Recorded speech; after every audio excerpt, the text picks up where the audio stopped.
রিপন লিখেছেন, রিজওয়ান ভাই জাকারিয়া কামালের একটা কথায় খুবই কষ্ট পেলাম, আর সেটা হলো তিনি বলছেন যত বড় মসজিদের ইমাম তিনি তত বড় মুত্তাকি। ভাই এই জাকারিয়া কামালের ভিডিও আমি একসময় শুনতাম, মানে যেটা হচ্ছে মানে রিয়েল ট্রুথ শুনতাম, ভালো লাগতো। তিনি একটা ভিডিও করেছিলেন যে হাদিস পুরানোর হাদিস, ওইটা আমি দেখছিলাম, ওইটা দেখে আমার ভালো লাগছে যে তারপরে কোরআন থেকে প্রমাণ করা হয়েছে যে আসলে শুধু কোরআন মানতে হবে। আমি তো ভাবছি আল্লাহ, বাংলাদেশে তো কোরআনের স্কলার নাই। সজল হোসেন ভাই তো একটা পথ দেখিয়েছে, কিন্তু কোরআনের ভিতরে ঢুকে আসলে যে কোরআনের যে সমস্ত আয়াতগুলো নিয়ে আসলে মোল্লারা এই ধাপ্পাবাজিগুলো করছে, সেগুলো যে চোখে আঙুল দিয়ে আমাদের ধরিয়ে দেবে এরকম নাই। তো আমি ওই সময় ম্যাক্সিমাম সময় হচ্ছে সৌদি আরব বা কাতার, কুয়েত বা আরবি ভাষী যে স্কলার বা মিশরের, আমেরিকান, এই সমস্ত যারা অনলি কোরআন স্কলার তাদেরকে একটু ফলো করার চেষ্টা করতাম এবং তাদের ওয়েবসাইটগুলো ঘেটে ঘেটে ওগুলো পড়ার চেষ্টা করতাম। হয়তো যে কোনো একটা টপিক্স রিলেটেড আর কি, ধরেন আমার দরকার হচ্ছে কুরবানি, এটা তো আমি এই রিলেটেড যত আর্টিকেলস আছে ওগুলো আমি পড়ার চেষ্টা করতাম বা ওই রিলেটেড ইউটিউব ভিডিও দেখার চেষ্টা করতাম। তো ওরকম করতে করতে কোনো একভাবে জাকারিয়া কামালের ভিডিও আমার সামনে আসছে, আমি তো দুইটা ভিডিও দেখে তো আই ওয়াজ ইমপ্রেসড। আল্লাহ, আমি তো যখনই ভাবছি যে উনি শুধু কোরআন মানে হাদিস তো পুরায় ফেলতে হবে এই আছে, কিছুদিন পরে শুনি ওনার বই হবে, বই একটা বের হবে, এই কারণেই না কি আল্লাহ জানে, এরপরে উনি আবার বলতেছে না হাদিস মানতে হবে, আর রাসূল সব এস্টাবলিশ করে দিয়ে গেছে। সেই ট্রেডিশনালিস্ট আর কি, ট্রেডিশনালিস্ট একটা ধারা আছে না বাংলাদেশে, ওই যে সেই আলামিনের মতো আর কি, ওই গ্রুপ আর কি, ট্রেডিশন থেকে সব আসছে, রাসূল সব সেট আপ করে দিছে।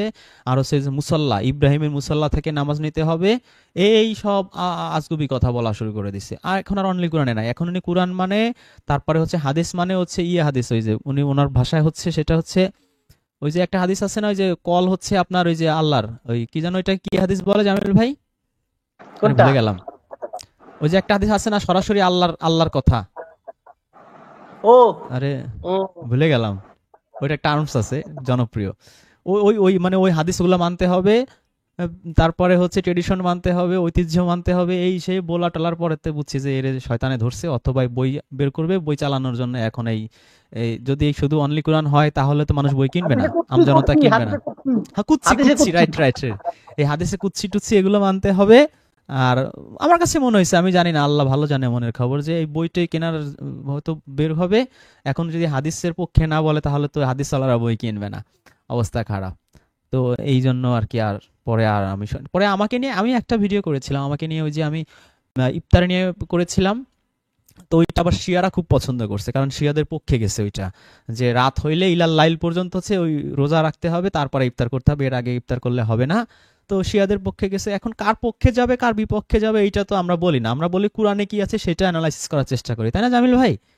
তো উনি করছে কি এইটার রিভার্টাল দিছে, উনি বলছে যে না রাসূল সেট করে দিছে, হাদিস নিয়ে আসছে, তখন আর হাদিসে কুচ্ছি টুচ্ছি আনে নাই, নর্মাল একটা হাদিস নিয়ে আসছে, এক সাহাবীর কাহিনী টাহিনী বলে রাসূল বলে গেছে সাফাক টাফাক এগুলো হবে না, দিয়েটে উনি সেটাকে খেয়ে দিচ্ছে আর কি, উড়াই দিচ্ছে, উড়াই দিয়ে এই সুন্নিদের মতবাদ প্রতিষ্ঠা করছে। কিন্তু আশ্চর্যের বিষয় হচ্ছে ওই ভিডিওটা প্রায় প্রথম 15-20 মিনিটই উনি শুধু আমার প্রশংসা করছে, যে এত চমৎকার করে প্রেজেন্ট করছে যে এটার বিরুদ্ধে বলতে গেলে রিজন মাহমুদের বিরুদ্ধে না, ডাইরেক্ট কোরআনের বিরুদ্ধে বলা লাগে। এইটা বলে টলে আমি ভাবছি তাহলে মনে হয় আর বেচারা বলবেন না কিছু, ও মা এরকম ভূমিকা টমিকা দিয়ে লাস্টে সেই কোরআনের বিরুদ্ধেই বলা শুরু করে দিছে। মানে আই ওয়াজ শকড। শকড হওয়ার পর থেকে মানে আমি আর শুনি টুনি না, কারণ যে হাদিস বিশ্বাস করে তাকে আসলে আমি সোজা বাংলায় বলতে গেলে আমি তাকে মনে করি সে হি ইজ নট এ মুসলিম, সে মুশরিক।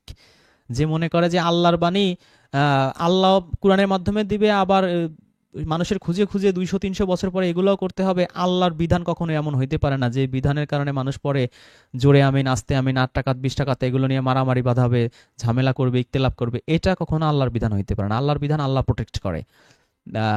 তো উনি বিধাতা এরকম 2-3 জন বানায় ফেলার কারণে আমি আমি আর তার প্রতি আমার আর কোনো ভরসা নাই আর কি।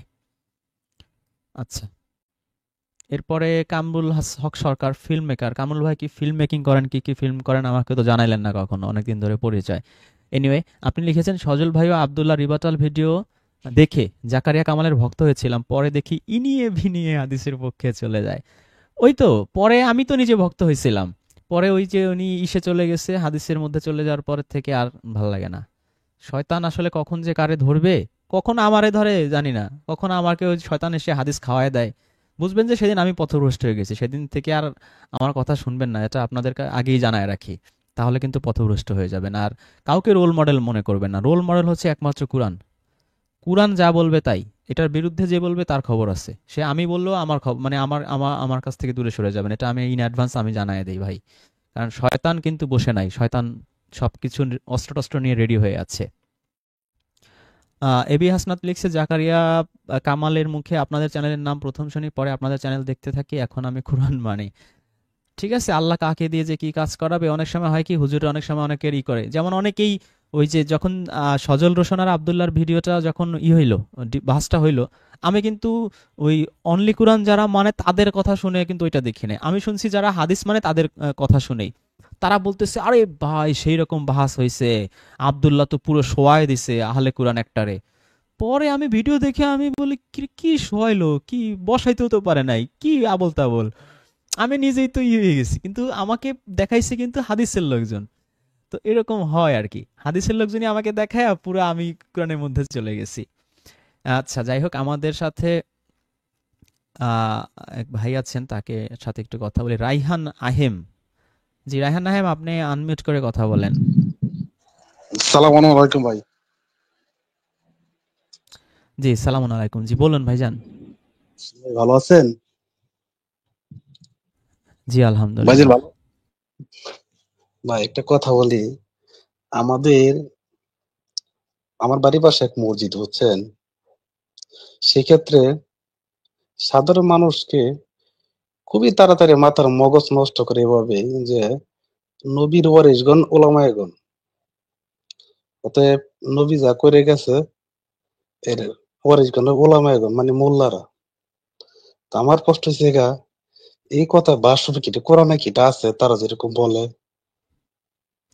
কোরআনে, কোরআনে সূরা তওবার ৩১-৩৪ আয়াত পড়লে দেখবেন যে আল্লাহ বলতেছে যে এই যে আলেম দরবেশ এরা হচ্ছে মানুষের ধোঁকা দিয়ে বোকা বানায়, অর্থ সম্পদ জমা করে, মানুষকে পথভ্রষ্ট করে।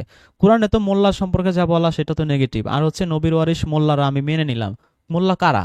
শিয়া মোল্লা না সুন্নি মোল্লা? আহলে হাদিস মোল্লা না, না তাবলিগি মোল্লা? জামাতি মোল্লা না হেফাজতি মোল্লা? কোন মোল্লা? সবাই তো নিজেদের মোল্লা দাবি করে। কোন গ্রুপের মোল্লারা নবীর ওয়ারিস?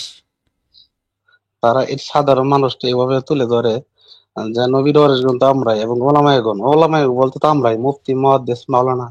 তারা এরকম প্রথা, এরকম তো সাধারণ মানুষের এইভাবে এটা কিন্তু ইহুদিরা, আক্রমণ এটা করে। ইহুদিরা, ইহুদিরা এই যে ঈসা নবীকে মানে নাই কেন জানেন? একই লজিক ছিল। ইহুদিদের আলেম ওলামারাই ঈসা নবীর সবচেয়ে বিরুদ্ধাচরণ করছিল, তাকে মানে নাই, নবী হিসেবে স্বীকৃতি দেয় না। ইভেন ইহুদিরা এই আলেম ওলামারাই ঈসা নবীকে ধরাই দিছিল সে রোমান সম্রাটদের হাতে, এটা আপনি জানেন? ভাই আমি একটা কথা বলি, মাইন্ড করেন না যে আমরা তো আবার বললে ফেলেন যে ওই গাঁজা করি সে আগেও বলতাছি ভাই, যে আমি একটা শুনি আর কি। আমি কিন্তু এই প্রায় অনেক দিন ধরে, প্রায় 10 বছর ধরে আমি কিন্তু কোরআন মানি, হাদিস মানি না, আমি আগে থেকে। আমি এবার এই, আচ্ছা কোরআনে কি একটা আছে এই যে মিলাদ কিয়াম, এটা কি কোনো কোরআনে কোনো প্রথা আছে এটা? আপনি কোরআন মানেন, কোরআন পড়েন নাই, আপনি আপনি পড়ে যদি পান আমারে বলেন যে ভাই আমি তো অমুক সূরার অমুক আয়াতে পাইছি, আমি আমিও ভাই মানি ভাই, আমি আমারও তো মিলাদ টিলাদ করতে ইচ্ছা করে। ইয়া না এটা কি, ইয়ারি, এটা কি আমি তো চাই যে মানুষ বলবে ইয়ারি জওয়ান সালাম আলাইকা, ইয়া জামিল সালাম আলাইকা, আমাদের তো শুনতে ভালো লাগে ভাই। তাবারক সেটা টাবারক কি হবে, বল, জিলাপি টিলাপি হবে। কারণ কারণ কি বলি, এই যে বিবরণী তো বিভিন্ন, ইয়া আইয়ুহাল্লাযিনা আমানু সাল্লু আলাইহি সাল্লিমু তাসলিমা, এরকম তাসলিমা। ভাবে বিভিন্ন বিভিন্ন আয়াত বিভিন্ন কথা তুলে ধরে। তাই আমি ভাবলাম আমি কোরআনে, আপনি আমি মনে হয় একটু আমাদের মোটামুটি চ্যানেলে নতুন ভাইজান, নতুন মনে হয়। না নতুন না ভাই, বেশ অনেকদিন যে দেখছি আপনার সাথে তা মনে হয় আমি আপনি এই যে আমাদের ফোনে, দুরূদ শরীফ ভিডিও দেখেন নাই? না ভিডিও দেখছি কম বেশি, কিন্তু আমি তো বাংলা একদম কোরআন, বাংলা একটা ও, কোরআন তর্জমা আছে, সব আমি বাংলা এই দেখলে কথা। হবে? আপনি একটা দুইটা দেখবেন ভাই, একটা দেখবেন, দেখার মতো দেখবেন, আপনি এক গাদা দেখবেন, সব মাথার উপর দিয়ে গেলে হবে? না আমরা আমরা দুরূদ তো শরীফ আমি একটা দেখছি। ভিডিও দেখলেই তো ওই রাসূলের কাজ কি, নবী রাসূলের পার্থক্য কি, ইয়া সাল্লু আলাইহি ওয়াসাল্লামু তাসলিমা মানে কি, দুরূদ শরীফ মানে কি, সালাতের অর্থ কিভাবে বিকৃত করছে, একটার মধ্যে সব নিয়ে আসছে ওইটার মধ্যে। ইভেন ওইটাকে আমরা আমাদের ওয়েবসাইটে এটা নিয়ে আর্টিকেল লেখা আছে, সেই ভিডিওটাই একটা বাংলা আকারে লেখা আছে।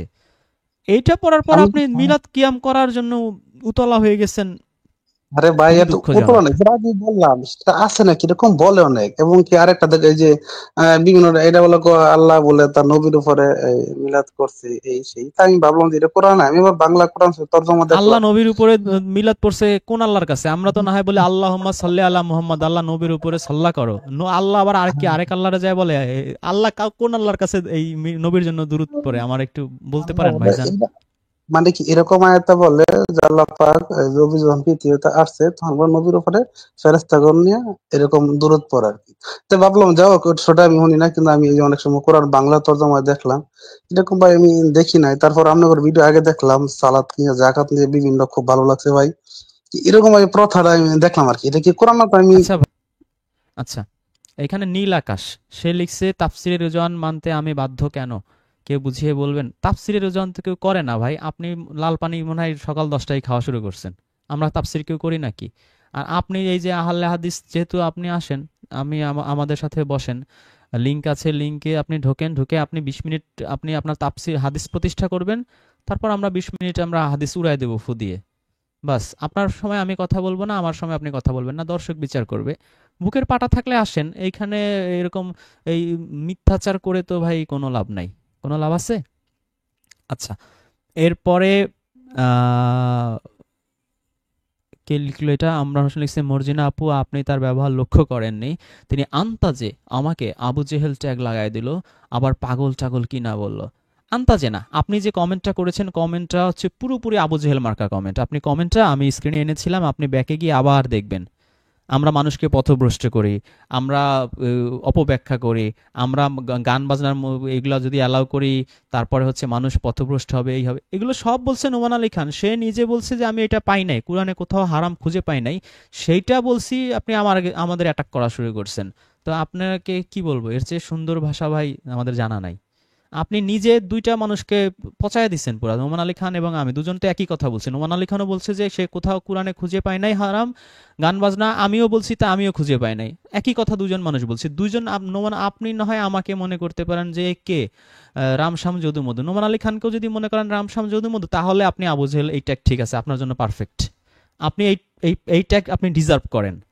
আপনার কাছে যদি নোমান আলী খান এই রামশ্যাম যদু মধু হয়ে থাকে, আপনি ভাই এই ট্যাগ আপনি ডিজার্ভ করেন, ইউ ডিজার্ভ ইট। সুতরাং এটাকে রেজান ওরিড ভাই, হওয়ার কিছু নাই। রেজান ভাই, জি ভাই। এই এই বাংলার কোন মোল্লা মৌলবী তৈরি হয় না যে নোমান আলী খানের সাথে 1 সেকেন্ডের জন্য টেকতে পারবে, 1 সেকেন্ডের জন্য। দেখতে পারবে। বাংলা তার রাইট। তার তার ইলমের কাছে, তার ইলমের কাছে, তার হেকমার কাছে, তার প্রজ্ঞার কাছে এই বাংলার বুকে তৈরি হয় নাই। সে খুঁজে পায় নাই শুধু না, সে বিভিন্ন রাষ্ট্রে গেছে, সেগুলো রেফারেন্স সে বলতেছে পুরো ভিডিওতে, সেইগুলো ধরে ধরে আমরা আলোচনা করছি। ইভেন তার ইংলিশটুকু আমরা বন্ধ করি না, ইংলিশে চালাইছি আমরা, যাতে পরে আবার ওনারা বলতে না পারে যে সেই ইংলিশে তো বলছে আরেক কথা, আপনি তো ওবার উল্টায় দিচ্ছেন। বুঝছেন জামিল ভাই? নোমান আলী খানের হুবহু ইংলিশটা আমরা চালাইছি আজকে ভিডিওতে, হুবহু ইংলিশ, এখানে আমরা মিউটও করি না, ইও করি নাই। তারপরে উনি এই আবু জেহেলের মতো কথা বলতেছে, নোমান আলী খানরে উনি গোনায় ধরতেছে না। আমাদের গোনায় ধরবেন না, ঠিক আছে, we can agree with you. Nouman Ali খানের মতো স্কলারকে আপনি ফুদি উড়াই দিচ্ছেন। আপনি কোথাকার কোন মানে আব্বাসি হয়ে গেছেন আল্লাহ জানে।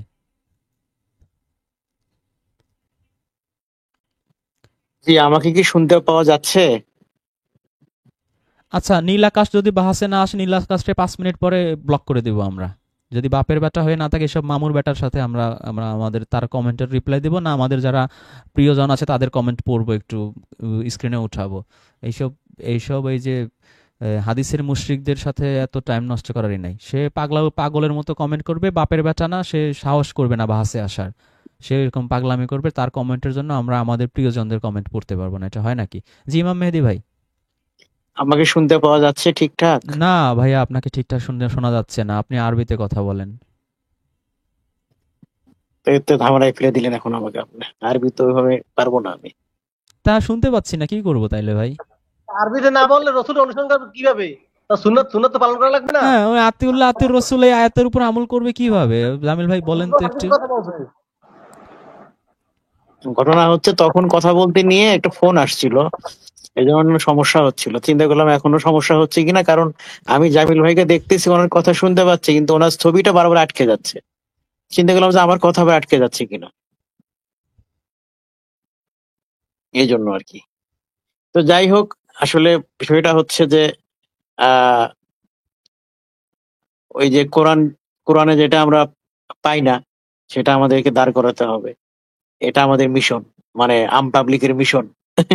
যে কোরআনে নাই, কিন্তু আমাদেরকে ওটাই দাঁড় করাতে হবে, ওটাকে ধর্ম হিসেবে তৈরি করতে হবে। এই মিশনের জন্যই আমরা আজকে মাদ্রাসা, মসজিদ কে ব্যবহার করি, যে ধর্মের বাইরে, ইসলামের বাইরে আর একটা ধর্মকে প্যারালালি দাঁড় করানো। যে ধর্মে গান হারাম, মানে এক কথাই হারাম, কোনো বাছ বিচার নাই। হ্যাঁ, যে ধর্মে আপনার আহ পর্দা করতে হবে আগা থেকে মাথা, চোখে লাগাতে হবে মশারি, তো এরকম আর কি ব্যাপার স্যাপার। তো আসলে ওখান থেকে যারা সহি বুঝে আসবে, তাদের একটু সময়ও দরকার আছে। কিন্তু ঘটনা হচ্ছে যে সেটা এক জিনিস, আবার আহ তাদের সামনে যখন সবকিছু উপস্থাপন করা হয় সুন্দর করে, সেটা নিয়েও যখন বোঝার চেষ্টা না করে বরঞ্চ পেঁচানোর দিকে যায়, তখন বিষয়টা আসলে গ্রহণযোগ্যতা থাকে না, তখন সেটা স্বাভাবিকভাবে নেওয়া যায় না। এই হলো অবস্থা। আমি একটা কমেন্ট পড়তে চাই, সেটা হচ্ছে বিডি মোটর। একটা তিনি না, লিখেছেন আপনি কমেন্ট নট পড়েন, অনেকে অনলি, কমেন্ট করে, তো না পড়লে আসলে হয় না। না আমার কাছে কিছু কমেন্ট ভালো লাগতেছে আর কি। নট অনলি নোমান আলী খান, মুফতি মেন ও মিউজিক শোনার জন্য রিকমেন্ড করেছে। তো এরা হচ্ছে শুনবে না, এদের হচ্ছে ওই মোল্লা এদের মাথায় যেটা ঢুকাইছে সেটাই সঠিক। এরপরে যে বলে না যে কোরআনে যা আছে থাকুক, চরমনায় পীর সাহেব যেটা বলছে ওইটাই কথা। ওই এক মুরিদের কথা শুনছেন কিনা জামিল ভাই জানি না, আপনার বাড়িতে বরিশাল চরমনায় পীরের কাছাকাছি। এদের মুরিদরা এত পরিমাণ গুয়ার, এত পরিমাণ জাহেল, এরা বলবে কি ওই যে হুজুর শিখাইছে ইল্লাল্লাহ ইল্লাল্লাহ, ধাক্কা দিয়ে ইল্লাল্লাহ বললে কলবে জিকির জারি হয়ে যায়। তো ওদের যদি বলেন যে এইটা তো আল্লাহ, এই ইল্লাল্লাহ ইল্লাল্লাহ তো বলে নাই, ওরে সারা দুনিয়ার সকল আলেমরাও যদি বুঝায়, তাবলিগ, জামাত, হিজবুত, যত আলেমরা এরে বুঝাবে, এ বলবে হবে না। যত আলেমরা এরে বুঝাবে, সে লাস্টে ঘুরে কি বলবে জানেন? তারা যদি কোরআন থেকেও রেফারেন্স দেয়, বলবে কোরআনে যা আছে থাকে থাকুক, চরমনায় পীর সাহেব যেটা কইছে ওইটাই কথা। তো এই জাহেলদের সাথে কথা বলা কি সম্ভব ভাই? জামিল ভাই, এরপর থেকে আপনি হাতে করে একটা হাত পাখা নিয়ে বসবেন, আপনার বাড়ি বলে চরমনাইয়ের কাছে। না, হ্যাঁ, আমার খুব দুঃখ লাগে, এরা তো জিকিরটা বোঝে নাই। জিকির বলতে